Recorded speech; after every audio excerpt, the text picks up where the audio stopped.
Well, hello, Mom Nation, and good morning. We are here for part one of becoming a landlord, and we have a couple of participants on with us today. We have Carrie and Aaron. So I'm super stoked to have them here. They're going to be learning tons along with you. And Carrie and Aaron, if you have any questions at all, you feel free to just say something, okay? Feel free to pipe up and we'll get your questions answered. Ryan, how are you this morning? I'm doing great, Katie. How are you doing? I'm doing wonderful. It's really nice to have you on. I always love talking with you. You are such a wealth of knowledge. Thank you. I'm excited to be on. Cool. Well, let's dive right into it, shall we? Yes, let's do it. All right, awesome. So today we're talking about becoming a landlord. And I had shared in our group, a couple of weeks ago, a post about making your money work for you. And so we happen to get on this discussion of, well, how do you make your money work for you? And of course, there are a variety of ways to do that. But real estate is a really good way, isn't it, Ryan? It's a great way to make it, yes.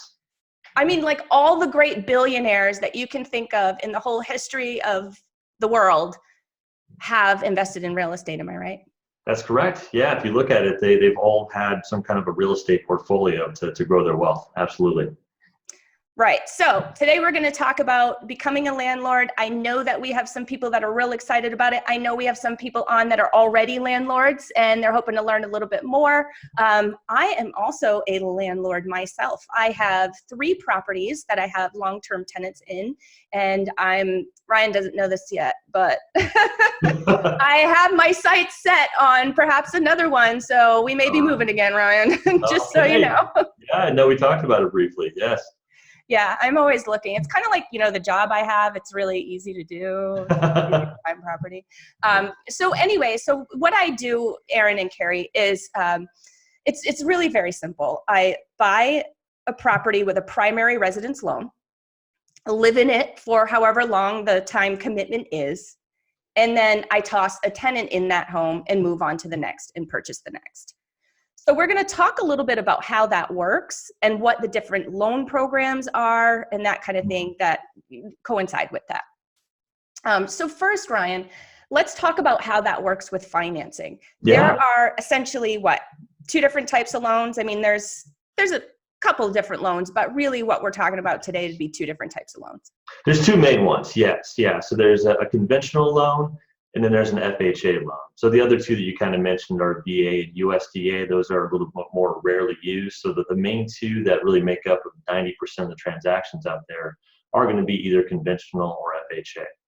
And that's correct, yes. And an FHA loan, that's only for primary residence. But conventional loans can be used for primary, a second home, like a vacation home, or even an investment property. Awesome. So what are the differences between, you mentioned FHA is going to be primary only, conventional has a little bit more flexibility in that. But what are the differences? So if I were to go out and purchase a home FHA right now, what does that look like down payment wise, rate, all that jazz? Yeah, so FHA is a great option for first-time home buyers because it is a low down payment. You only need 3.5% down on an FHA loan.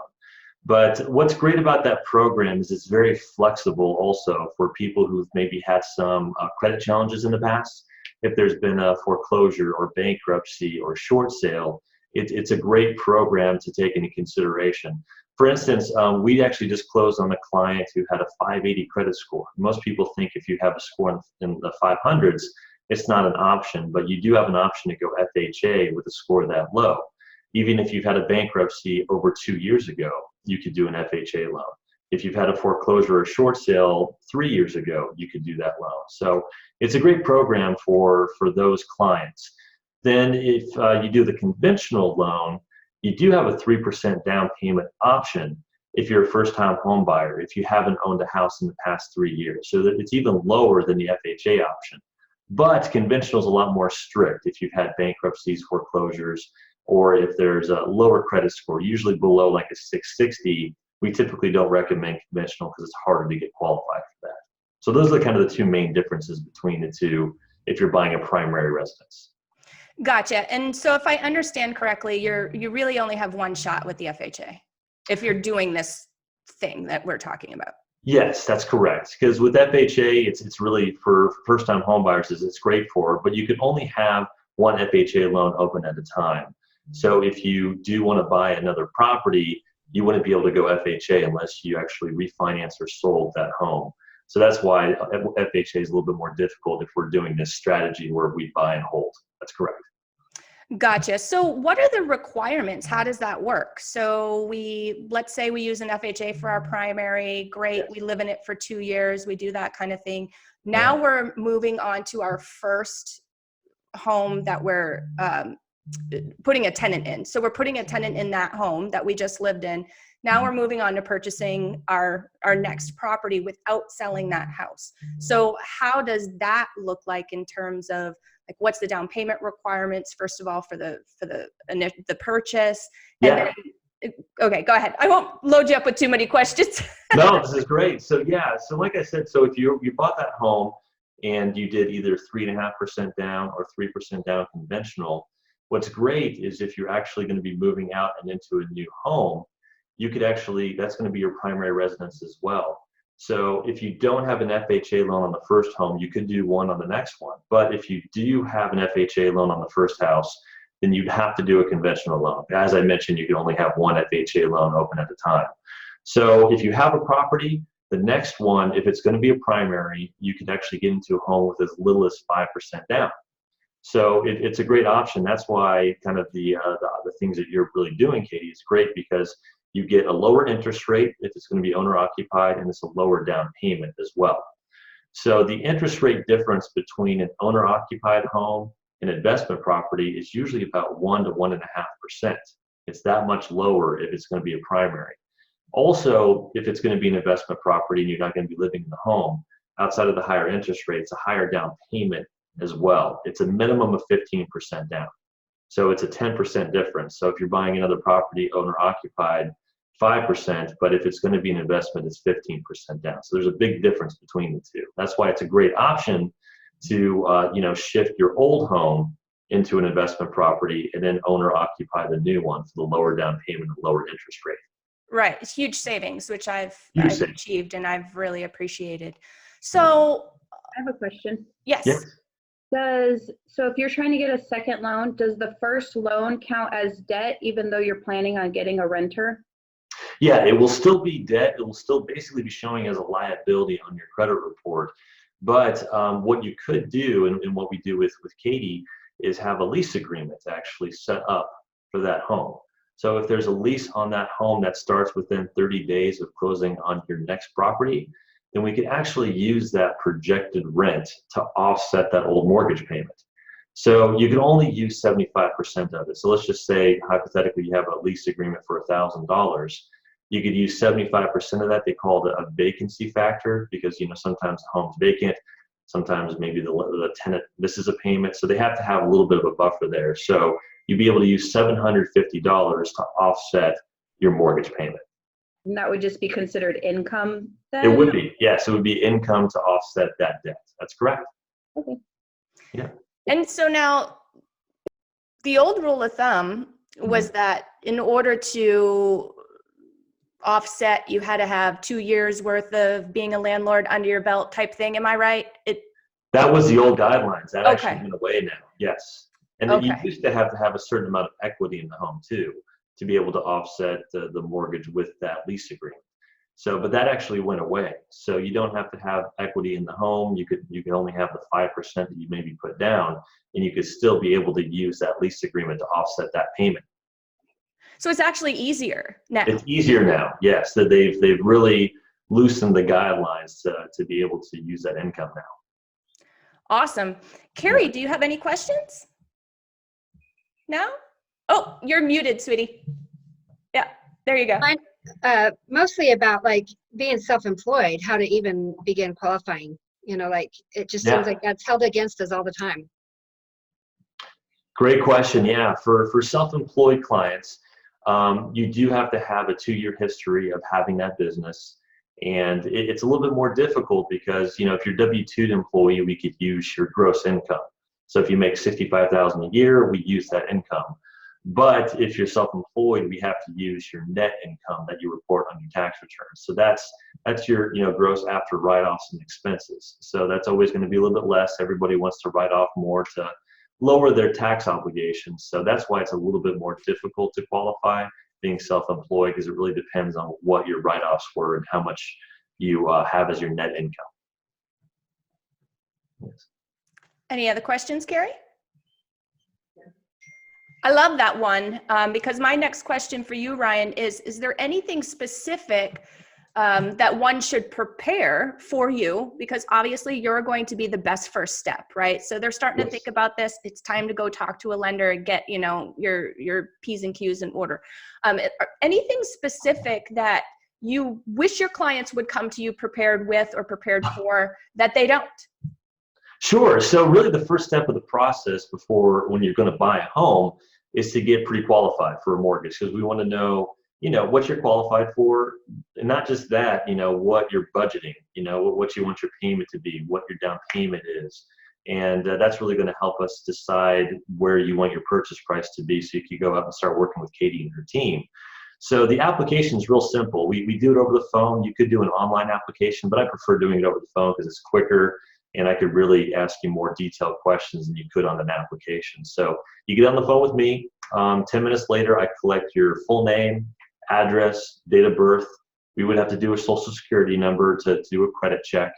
And then, so really in terms of preparation, it's good to know your employment history over the past 2 years and what your income is and your assets as well. So you might want to take a look at your checking and savings account, your investments, maybe look at your pay stubs and W-2s, just so we know what that information is for the application. It makes it go a lot faster and smoother. So that's really what I would say is how you want to prepare, is just having that general information ready to go for the application. Awesome. A lot of people are freaked out about the credit check. Yes. I can tell you, I can count more in my fingers and toes of conversations that I've had about credit checks and how people are scared that it drops their credit score. Can you speak to that at all? Yeah, great question. I get that all the time. Half the time when we're about to check credit, we have a lot of people who are reluctant about it because they don't want it to hurt their score. But the good news is you could actually have your score checked 3 times in a 2-week period, and it's not going to affect your credit score. So the reason why they do that is the credit bureaus, that they don't want to limit your options when you're actually looking to qualify for a car or a mortgage. That they want you to look at other options just to make sure you're getting a good deal. So they want you to actually maybe check it 2 other times to make sure you're getting the best interest rates. So they're not going to hurt your score for doing that. So a lot of people who I've talked to, they haven't had their credit checked in a long time. So just 1 or 2 checks in a short time frame isn't going to hurt you. Awesome. Good to know.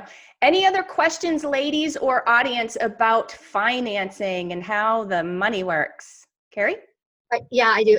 So if we have quite a bit of equity in our home, Yes. currently, can that be used in any way, shape, or form to help us in acquiring another property? Yes, yeah, you could use it actually for your down payment. The equity is allowed as a down payment for a new home, either being owner-occupied or an investment property. So we could do a cash-out refinance where we pay off your entire old mortgage, which is a good idea right now in this rate environment because rates are really at all-time lows. So you could actually take equity out that way by doing a full cash-out refinance, or you could take a line of credit out, which is a good option as well for the down payment. So yeah, you could tap into that equity to buy the next home. That's a great question, and such a great point that interest rates are so low right now. I mean, yes. Unbelievable. What year did you say was the last year we saw interest rates this low? Oh, wow. It's been about 6 years since we've seen them this low. And right now we're actually passing how low those rates were. So it's historical lows right now. And a lot of it has to do, of course, with the coronavirus and the effect it's actually having on the stock market. So what happens is when the stock market drops, a lot of people are putting money into more safe havens like bonds. Mm-hmm. And when that happens, that drives interest rates down. So that's kind of a short explanation of why we're seeing such historic lows right now after the week we had last week where the stock market dropped so much. So buyers and homeowners should go capitalize on the coronavirus little thing and, and pay less to buy things. Yeah, it's at historic lows right now. Yes. Awesome. Any other questions? Oh, Nikki Level says hello. Hi, Nikki. Any other questions regarding finance or qualification or how we move from one house to another and wait that certain amount of time period. Any other questions, guys, before we move on? Awesome. So the next piece of session 1, and it'll be real quick depending on your questions here, but what are your goals? You're going to want to sit down and really think about what your goals for this investment property, what they are. So for me, this is my retirement. So my goal is to buy and hold. I'm going to keep collecting till I get to X amount, and I'm going to put long-term tenants in there, as long-term as possible. You get, 2, 3, 4, 5-year leases. Yay me. That's what I want. I want the same people in there that are paying regularly, that we have a good relationship with, and bada boom, we're good. Some people, though, have more short-term goals. And sometimes, a shorter term tenant or an Airbnb type situation might suffice for those types of people and those goals. So Aaron and Carrie, have you thought about your goals and kind of put any thought into what this investment property is going to do for you, or what's its purpose? We actually have done what you did, as you know. We have 2 rental properties right now that we lived in, and then we bought a new house. The house we're in right now, we don't plan on moving out of or renting. So our goal is to buy a couple more properties, and probably smaller properties, and then rent them out long term, and that'll be our retirement plan as well.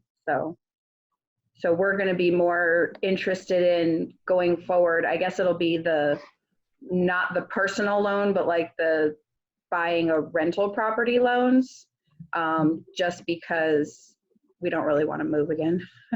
Right. So you're going to be using more of the investor type conventional financing, which, Ryan, real quick, you said the down payment is it? Yeah, it used to be 20% requirement, but it did recently change. It's only 15% is needed now if you're buying an investment property. That's great to know, because I thought it was still 20%. So yeah. Cool. Carrie, how about you? We have way too many ideas. I think our biggest right now is that I grew up, my parents and my grandparents did rentals, and to me that just scares me, because I remember them getting people in, not being able to get them out. They wouldn't pay, so it was that seems like a nightmare to me. So I was thinking more Airbnb, where if I don't like them, I don't have to rent back to them, and they only stay for that limited amount of time, and I collect the money first, and there's no letting them live there for free while I go through all the process of kicking them out. If all that seems like a headache. So I'm thinking Airbnb, and then we really would like to flip some homes. Oh, nice. So those are kind of what we're looking at right now, but we have many ideas. So that's really cool, Carrie. And actually we could do a session on that all in and of itself, because my husband's done about 300 flips in his career, so quite a bit. We've done the Airbnb thing and the long-term tenant thing. So if you've got any questions at all, I'm happy to answer those and just kind of give you my experiences on that. And then everybody, audience, if you would like to hear all about that, we can do a session 3 and just talk all about that, and management of tenants and expectations and things to put in place, and how Airbnbs really work, and what's coming down the pipeline soon about that. Like, just so much stuff concerning, those goals that we can talk about. So thank you for sharing that, Carrie.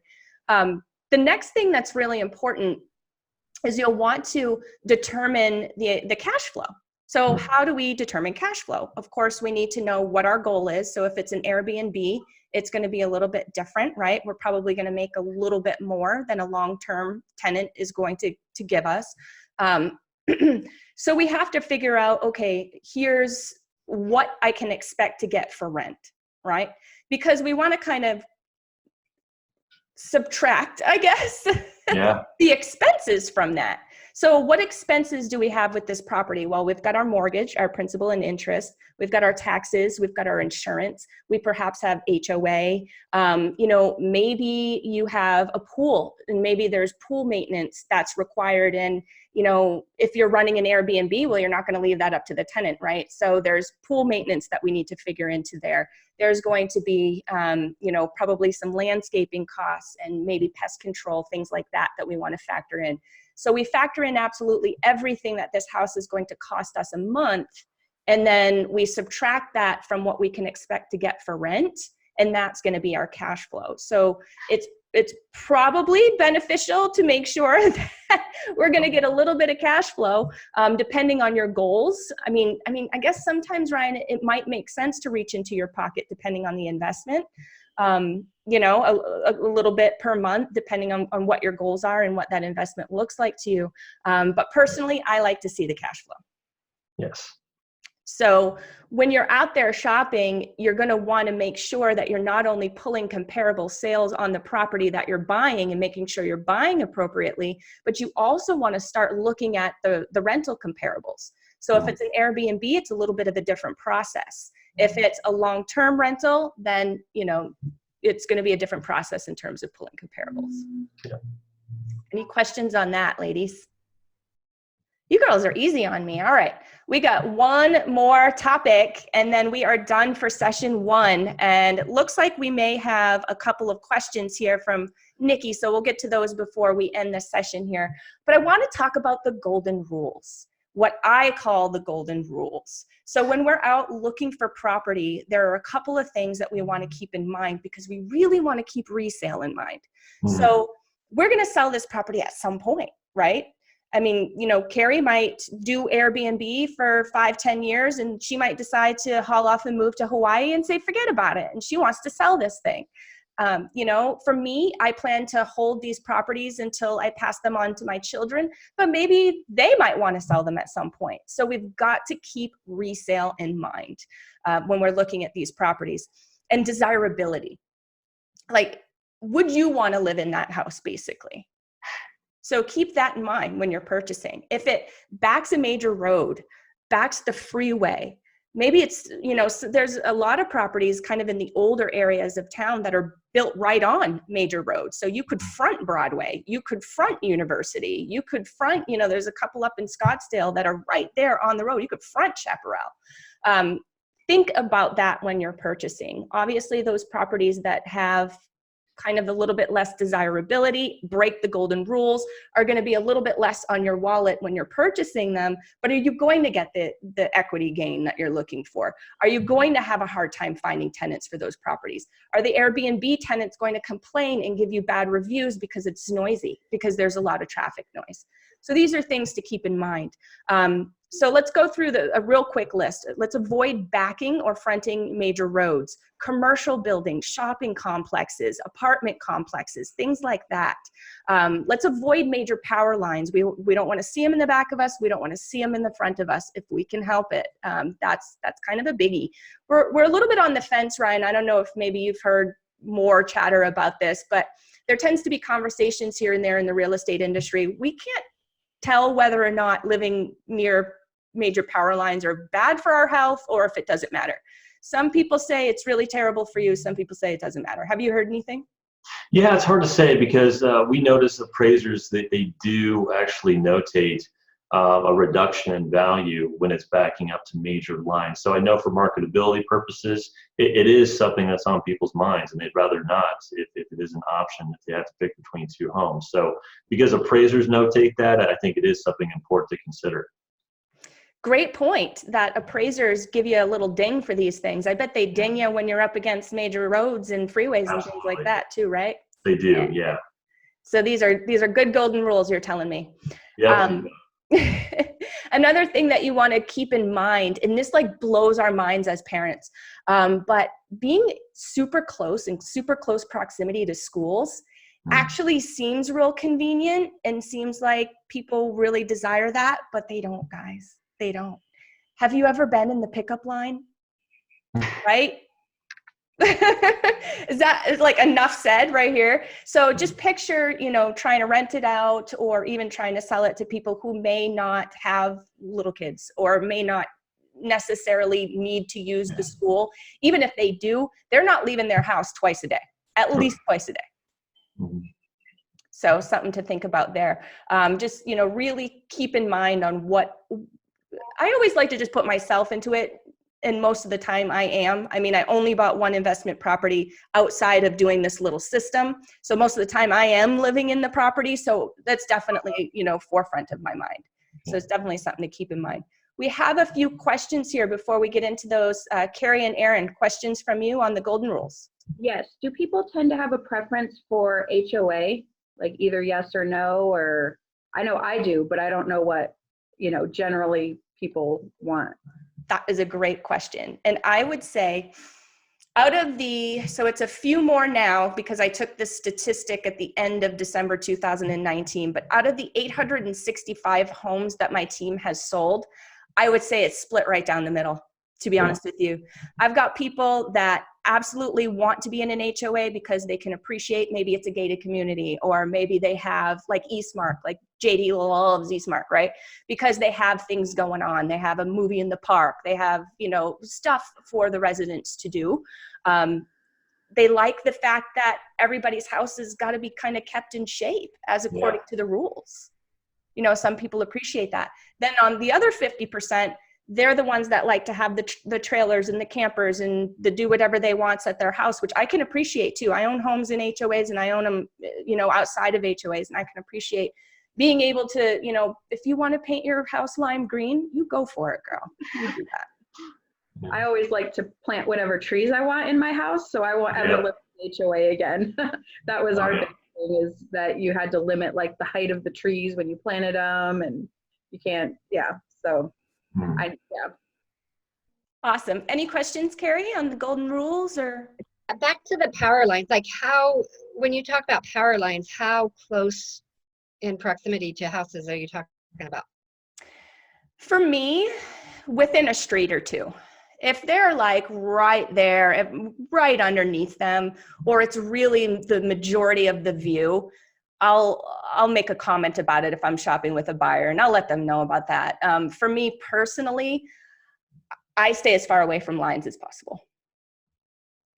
But for the appraisal, I think it's only if it's right immediate, if it affects the lot immediately. Am I correct? That's correct. Yeah. If it's nearby, like, if it backs to it, for instance, or it's right in front, that's the only time they really make a deduction for having that. That's correct.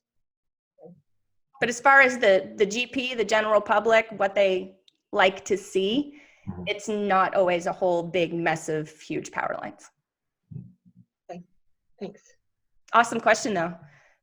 We just got that same question about HOAs. I'm just looking through comments really quick. And then I thought I had some questions from Nikki, but Facebook is not showing them to me, Nick. I'm sorry. I will have to go back and answer those for you, my dear. All right, guys. Well, Ryan, it's awesome as always to have you on. Thank you so much for spending your time with us today. Thanks for having me. This has been a lot of fun. Yeah, if you guys have any follow-up questions, just, message me directly or through Katie, and I'm happy to help. Oh, that's a great idea. Why don't you give everybody your phone number? Yeah, my direct line, just call me anytime directly. Katie knows I'm very responsive. I usually answer right away.